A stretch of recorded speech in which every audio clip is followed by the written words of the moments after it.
Yes. Habari za wakati huu wa Tanzania. Kwa majina naitwa Captain Tesha, afisa kutoka Jeshi la Wananchi wa Tanzania katika kikosi cha Saki, kwa maana kwamba ni shule ya anga ya kijeshi. Awali ya yote napenda kumshukuru Mwenyezi Mungu, muumba mbingu na nchi, kwa kunipa uhai na afya mpaka muda huu ambapo nazungumza nanyi wa Tanzania wenzangu. Nikiwa na maumivu makubwa sana moyoni juu ya haya yanaendelea katika nchi yetu. Nimejaribu kutafakari sana mpaka muda mwingine kufikia kumshirikisha Mungu kwamba nikiwa naiona hatari kubwa sana ambayo ipo mbele yetu kama taifa.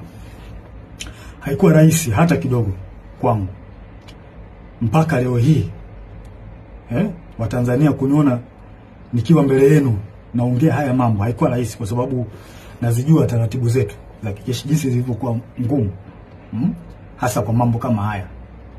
Haikuwa rahisi hata kidogo kutafakari mpaka kuamua kufanya hiki. Kwa maana hiyo sasa, nikiwa naifahamu hatari hiyo iliyopo mbele yangu juu ya hichi ninachokifanya kwenye utaratibu wetu, desturi zetu, pia katika mambo mengine, sitojali hizo hatari kwa namna yoyote. Sitomuogopa mtu yoyote, ila heshima kwa wakuu wangu itabaki pale pale. Hivyo basi nimeweza kuandika barua kwenda kwa wakuu wangu wa kazi, kwa maana kwamba CDF na wengine, kuwaeleza kwamba siridhishwi kabisa kwa yanayoendelea nchini, na naiona hatari kubwa sana katika taifa letu.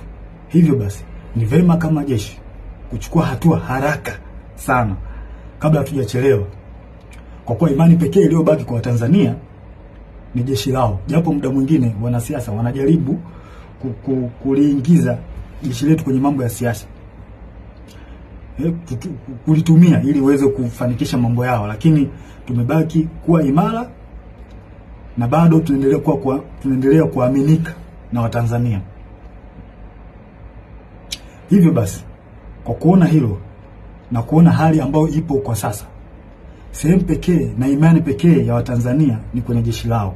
Hivyo na shauri jeshi letu liweze kuchukua nchi haraka sana na kuweza kuweka mambo sawa kuliko kuendelea kulazimisha kwenda mbele, hasa katika hili swala la uchaguzi. Baada ya kufanya hivyo, liweze kuwasikiliza wananchi kwenye taarifa, kwa maana kwamba taarifa mbalimbali kutoka kwa wananchi ziweze kuwasikiliza na maoni yao. Wanasiasa wazalendo waweze kusikilizwa nao, wenye uchungu na taifa hili. Wapo wanajulikana, mfano kuna huyu mzee wetu mzuri kabisa, huyu Warioba. Mzee mzuri sana huyu, na sijui kwa nini wanampuuza.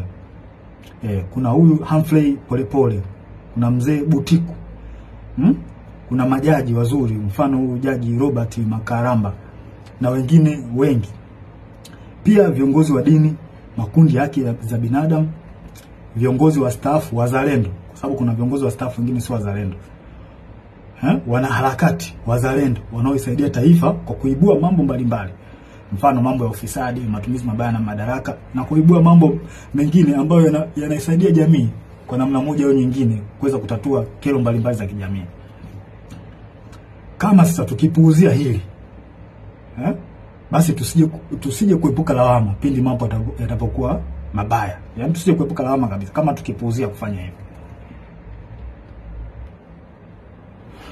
Sasa nilikuwa naomba, kabla hatujaendelea mbele zaidi, nilikuwa naomba kuna jambo moja tujaribu kuliangalia hapa. I think inaweza kutupa mwanga mzuri kwa mambo mengine ambayo nitakayoelezea hapo mbele. Kuna kitu kimoja kinaitwa deep state. Deep state. Nitaenda direct. Deep state ni kundi la watu wenye ushawishi mkubwa ndani ya serikali au taasisi za dola, ambazo wanafanya maamuzi ya kushinikiza sera kwa siri bila kushirikisha au kutegemea ridhaa ya umma au viongozi walio madarakani kihalali. Mara nyingi kundi hili linaaminika kuwa linaendelea kushika madaraka hata serikali inavyobadili kupitia uchaguzi wa kidemokrasia. In short, ni serikali ndani ya serikali, au kwa jina lingine unaweza kuita remote controller. Ni serikali ambayo inafanya kazi nyuma ya pazia, na mara nyingi wanatumia ushawishi wa taasisi kama zifuatazo: jeshi, idara ya usalama, polisi, mahakama, wakurugenzi, ma-CEO wa mabenki na taasisi za fedha, viongozi wakubwa wa kibiashara na matajiri wakubwa, media, mfano TV, redio na magazeti, wasanii na watu mashuhuri, na muda mwingine wanaweza kutumika bila hata wao wenyewe kujijua kama wanatumika na hao deep state. Sifa kuu za deep state hapa nitazielezea, zipo 4. Ya kwanza, hufanya kazi kwa siri au covert operation, na wanafanya kazi hivyo ili wasiweze kugundulika, kwa sababu wakigundulika inaweza kidogo ikawapa shida. Namba 2, hawajibiki moja kwa moja kwa wananchi. Mara nyingi wanawatumia wanasiasa ambao wako upande wao. Kuna wanasiasa ambao wapo upande wa deep state, kwa hao ndio wanatumika moja kwa moja kufanya mambo yao serikalini. Hutumia taarifa za siri, propaganda au vitisho kudhibiti hali. Pindi mambo yao yanapoanza kujulikana na wananchi, mara nyingi wanatumia vitisho kwa kutumia vyombo vya ulinzi na usalama, au wanaweza kutumia media. Na baadhi ya watu nashangaa tu influencer from nowhere, mtu anaanza kumtukana mwenzake bila sababu.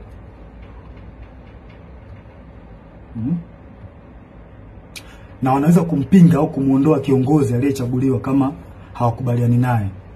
Mfano, wananchi labda wamemchagua kiongozi fulani ambao wao wamempenda, wameona kabisa huyu kiongozi ataenda kutusaidia kutukomboa katika nchi yetu au katika jamii yetu. Sasa kama huyo kiongozi ataenda tofauti na matakwa ya hao deep state, watafanya kila hila aidha kumuondoa kwenye madaraka yake au kumdhuru afya yake, ikiwezekana kabisa kumuua. Sasa zifuatazo ni dalili ambazo zinaweza kuonyesha kwamba katika nchi yako kuna deep state. Namba 1, maamuzi makubwa yanafanyika nyuma ya pazia. Sera muhimu zinapangwa na watu wachache wasiochaguliwa na umma, ambazo hazina maslahi kwa umma na mara nyingi zinakuwa zinawakandamiza wananchi. Namba 2, idara za usalama zinakuwa na nguvu zaidi ya kawaida. Vyombo vya ujasusi, mfano polisi, usalama, vinaonekana kutenda mambo kinyume na sheria au kibali kutoka serikalini au bunge, kwa sababu muda mwingine wanapokea amri kutoka huko kwenye deep state. Namba 3, ukosefu wa uwajibikaji. Unaweza kukuta kuna hali ya rushwa au kuna rushwa ambayo imefanyika katika taasisi fulani, na unashangaa tu from nowhere watu hawachukuliwi hatua, wanaekeana kinga. Na inaonekana kabisa watu wamefanya hizo hujuma za rushwa. Hakuna uwajibikaji, unaachwa. Namba 4, kampeni za habari na propaganda. Hutumia media, mfano magazeti, TV, radio na mitandao kwa ajili ya kutengeneza propaganda pindi unapoona taarifa zao au siri zao zinajulikana. Utengeneza namna ya kuweza kuficha huo ukweli.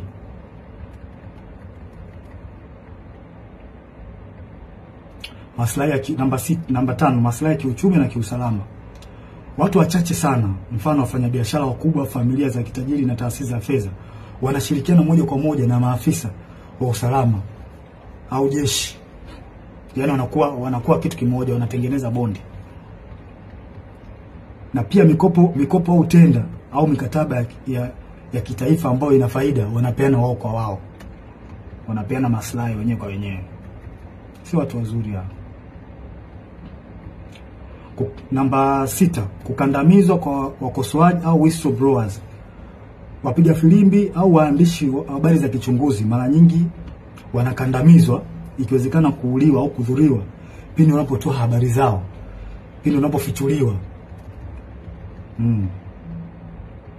Na vyombo vya habari muda mwingine vinavyofanya hivyo, mara nyingi wanachukuliwa hatua. Hivyo vyombo vya habari vinachukuliwa hatua na hao watu kwa sababu wana mkono mrefu.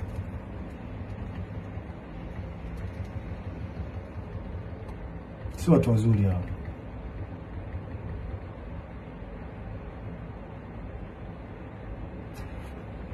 Huendeleza maslahi hata kama ni kinyume na matakwa ya umma au sheria. wananchi hata mkipiga kelele vipi kuhusu hali mbaya au matatizo ya nchi, wao hawajali. Yaani wanafanya mambo kwa maslahi yao, hawajali wananchi hao watu. Hawajali kabisa. Wanafanya mambo kwa faida zao wenyewe. Sasa kwa namna hiyo mnaweza mkapata clear picture kuhusiana na hili jambo la deep state. Kwa mnaweza mkafanya comparison, mnaweza mkaangalia hali halisi na kinachotokea nchini kwetu. Je, hiko kitu kweli ni kipo? Kwa mimi ninavyoona na kwa ajili na kwa namna ambavyo nchi yetu inavyoendelea, hii jambo lipo. Lipo kabisa bila hata kuficha. Hakuna kuficha hapa. Hili jambo lipo na linaongozwa na CCM mtandao, wanajiita mtandao hapa. Wapo chini ya Kikwete, Rostam Azizi, wakina marehemu Bernard Membe, Mungu lazima roho yake mahali pema peponi. Hawa watu ndio wanasababisha Tanzania isiendelee, wanarudisha nyuma nchi yetu. Na vile vile waliweza walimhujumu sana Dr. marehemu John Pombe Joseph Magufuli. Yeye mwenyewe alisema kuna watu wanamhujumu, na Kikwete mmoja wapo. Alisema Magufuli bila ubishi. Hawa watu wa Tanzania wanatakiwa mwajue kwamba hawa watu hawana nia njema ya taifa hili. Hawana nia njema kabisa. Hawa ndio wanasababisha maendeleo yasipatikane kwenye taifa letu na usalama usipatikane kwenye taifa letu. Pindi nchi inapotaka kujikwamua iende sehemu moja kwenda sehemu nyingine, hawa wanatengeneza vipingamizi. Wanazuia. Kwa manufaa yao binafsi. Ikitokea mikataba ambayo ina manufaa kwa nchi, wao wanaingilia kati, wanaichukua wao na wanajinufaisha wao. Wananchi msitegemee kuendelea hapo. Mtapata shida. Nashangaa tu changamoto haziishi hospitalini, dawa za wagonjwa. Ni kweli nchi yetu mpaka ilipofikia mpaka leo hii tunahangaika na dawa za wagonjwa kweli? Hii haileti picha nzuri kwa kweli. Yaani baada ya kwenda mbele kama taifa tunarudi nyuma. Na hawa watu sio kuwavumilia. Kikwete sio mtu wa kumvumilia kabisa. Na tusione haya kueleza ukweli. Tusione haya kueleza ukweli katika jambo hili. Hawa watu sio wazuri. Na kwa mujibu wa Humphrey Polepole aliweza kuelezea vizuri ile jambo. Kwamba hawa watu walikuwepo tangu kipindi cha Mwalimu Nyerere. Na waliweza kutaka kujaribu kurubuni uchaguzi wa mwaka 1995. Walitaka waingie wao kwenye huo uchaguzi. Unaweza mkaona sasa namna hawa watu waliokuwa ni watu hatari. Hawa watu hawakubaliki, na tusikubali kama taifa. Tusikubali kwa ruhusu hao, kwa sababu hawa watu wakiendelea kuwepo, wakiendelea kushika hizi nyazi, tusitegemee kupata maendeleo. Tusitegemee kabisa. Na tuambiane ukweli wa Tanzania. Na ukweli siku zote tukiambiana ukweli unaponya taifa. Kwa kila mtu akikaa kimya, kuogopa sijui haitosaidia. Tutazidi kurudi nyuma. Hata mfanye kazi vipi my friend, mtaletewa makodi ya ajabu, mtaletewa hiki, hata faida yenyewe kwenye biashara yako hutoiona. Na ndivyo kinachoendelea hata sasa hivi. Mnajionea wenyewe. Kwa hiyo hawa watu CCM, hawa mtandao sio watu wazuri. Sio watu wazuri kabisa. Wadhibitiwe. Wanalihujumu taifa. Kabisa. Wanalihujumu taifa hawa watu. Wachukuliwe hatua kali. Wadhibitiwe kabisa. Na muda mwingine wanajaribu kutafuta zile sehemu ambazo zina nguvu. Mfano kama jeshi letu. Jeshi letu still bado lipo imara sana. Lipo imara sana. Wao wenyewe wanaona hii ni sehemu pekee ambayo wanaweza wakajifichia au wakapita huko kurahisisha mambo yao. Mfano wa mambo ya uchaguzi. Wanajua kwamba wakitumia jeshi wanaweza wakapitisha mambo yao. Hili swala sio zuri. Na mimi ningependa nimshauri afande CDF awe makini sana hawa watu. Asipokuwa makini nao tutalipoteza hili taifa. Watanzania hawatakuwa na sehemu nyingine ya kulilia. Sehemu pekee iliyobaki sasa hivi ni kwenye jeshi. Jeshi ndio sehemu ambayo iko strong mpaka muda huu. Hizo sehemu nyingine, sijui mahakama, polisi, tayari Watanzania hawaziamini, na huo ndio ukweli. Tusifiche mambo hapa. Huo ndio ukweli. Tusifiche mambo. Hebu afande CDF naomba tuangalie kitu kimoja na wenzangu. Tunaweza mkapata tafakari kidogo hapa. Tunajua katika jeshi letu kuna watu wa aina mbalimbali. Wako wengi sana. Kuna waumini wa Askofu Gwajima. Kuna watu ambao pia walikuwa wanampenda Magufuli. Kuna watu ambao pia ni waumini wa Roman Catholic. Na ambao pia wamesikitishwa sana na kupigwa kwa huyu padri wao Father Kitime. Kuna watu pia ambao ni watu ambao wanapenda haki. Wanachukizwa tu na mambo ambayo yanaendelea nchini. Wapo kwenye jeshi letu. Wapo watu wengi wazuri wapo. Pia tuna watu ambao ni kabila la Kimasai ambao pia wameumizwa sana na swala ambalo linaendelea huko kwa ndugu zao, ikiwemo na wao wenyewe kuondolewa kwenye hii Ngorongoro na Loliondo, kufukuzwa. Wapo kwa jeshi letu wa Masai, wapo. Wapo wengi sana. Pia kuna askari ambao ni ndugu, jamaa na marafiki na watu ambao waliotekwa na kuuawa. Wapo ambao wana undugu au na urafiki. Wapo. Wapo wengi. Sasa hebu tutafakari kitu kimoja. Sasa kama hawa watu wapo na kwa namna moja au nyingine wameumizwa na haya ambao au wameathirika kwa namna moja ama nyingine na baadhi ya matendo ya serikali. Kwa mfano kama kupigwa kwa Father Kitime, au Katoliki ambao ni askari watajisikiaje? Kufungiwa kwa kanisa kwa la Askofu Gwajima, au waumini ambao ni askari kwenye jeshi letu watajisikiaje? Au wa Masai, maafisa na askari ambao ni wa Masai wamefukuzwa Ngorongoro huko ndugu zao, au ongezekana wao wenyewe watajisikiaje? Au askari na maafisa ambao ni wapenda haki, wanapenda tu kuona kwamba nchi inaenda katika misingi ya haki, wakiona haya yanayoendelea nchini watajisikiaje? Sasa vipi sasa ikionekana kwamba hao wanasiasa wanajaribu kulazimisha jeshi litumike kuwanufaisha wao, hasa chama tawala? Hawa watu hawa watajisikiaje? Watahisi vipi? Wakati chama tawala hicho ambacho kimeshika dola ndicho kilichowaumiza, kilicholeta machungu, kufungiwa kanisa, kufukuzwa kwa Wamasai Ngorongoro, wa Katoliki kwa Father Kitime kupigwa. Unadhania watajisikiaje watu? Sijui mnanielewa? Kwa hiyo tujiepushe sana Afande Sidif, na kuomba mkuu wangu, tujiepushe sana kukubali au kukubaliana na hawa wanasiasa kujaribu kuweka mambo yao kisiasa, kututumia sisi kupitisha mambo yao kisiasa, kutengeneza fia kwa Watanzania. Tusiruhusu watu wafanye hivyo. Tutaligawa jeshi. Hawa wanajeshi hao waliofanywa haya yote nilioeleza, wana maumivu, unajua wana maumivu makubwa kiasi gani? Wanajisikiaje kwa ambayo yanafanyika? Au waliotendewa ndugu zao, maaskofu zao, wanajisikiaje? Tunajua wanawaza nini kwenye akili zao? Je, vipi sasa wakihisi kwamba hao wanasiasa wanataka kulitumia jeshi lao, watajisikiaje? Si wataona kwamba jeshi nao limewatenga, liko upande wa watu ambao sio watu wazuri? Hii ni hatari sana kwa taifa. Tusikubaliane hata mara moja. Na mimi binafsi sikubaliani nayo. Sikubali jeshi kuhusishwa na mambo ya siasa, kwa sababu ni hatari. Ni hatari kwa taifa. Tuambiane ukweli. Yaani ukweli utatusaidia sana. Na haya mambo hata alishasema baba wa taifa Mzee Warioba alishakataza sana. Tusiruhusishe jeshi kwenye mambo ya siasa. Tutaharibu nchi. Tutaleta mgawanyo mkubwa sana. Leta mambo. Kuna maaskari na maafisa ambao wanapendezwa sana na the way huyu nani mwenyekiti wa Chadema Tundu Lissu anavyofanya hizo siasa zake. Wanapendezwa nao. Huwezi kumlazimisha mtu, hiyo kitu kipo moyoni mwake. Sasa vipi sasa wakiona kwamba jeshi linahusishwa na wanasiasa wanalitumia kwenye mambo ya watu watawala ambao wamemzuru au wanaendelea kumshikilia vibaya huyo nani wao Tundu Lissu, watajisikiaje?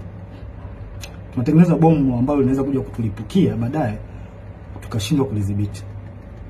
Tujiepushe sana na haya mambo. Sio mambo mazuri.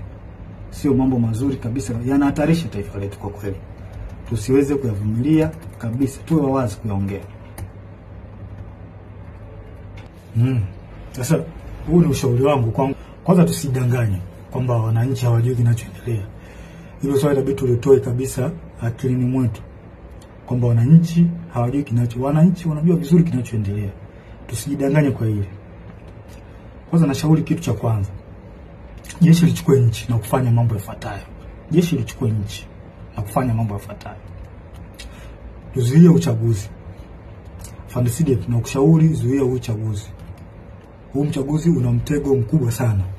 Umekiuka sheria, katiba ya nchi. na sisi pekee upande wetu ndio tunaweza kuzuia.